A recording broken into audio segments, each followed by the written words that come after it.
शहर का, तो कहीं ना कहीं तो जिम्मेदारी किसी को लेनी होगी।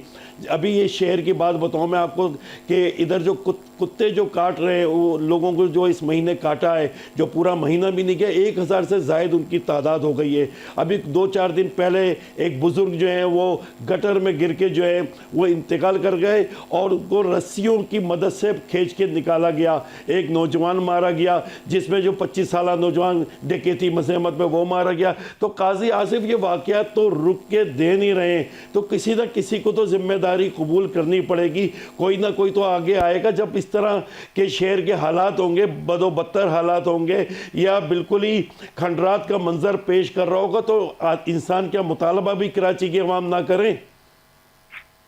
सर जी, आपने जो मुझसे सवाल किए हैं, ये सवाल हुकूमत के जो है तर्जुमान से करने चाहिए थे कि वो उसका जवाब दे। लेकिन मैं जो एज अ जर्नलिस्ट जो है, मैं किसी सियासी जमात का तर्जुमान नहीं हूँ। नहीं, ये मुझे मालूम है। आप किसी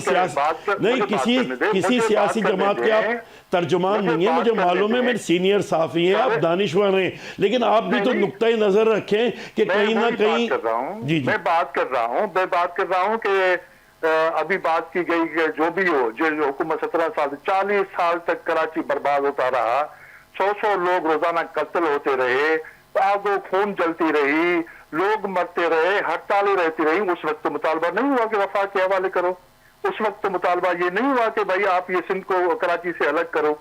यार ये क्या अजीब किस्म का तुक है कि भाई पेशावर में रोजाना के हिसाब से वाकयात होते हैं, तो आप पेशावर को वफाक के हवाले करो।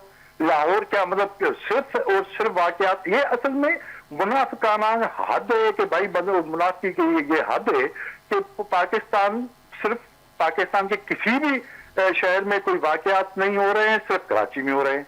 भाई बात ये है कि ये मुनाफिकाना तर्ज़ अमल छोड़ना पड़ेगा। मतलब ये है कि जो भाई अभी बात कर रहा था, मुझे हैरत है उस पे कि वो जैसे कोई MQM का तर्जमान बात कर रहा हो, साहबी तो बात नहीं कर रहा था।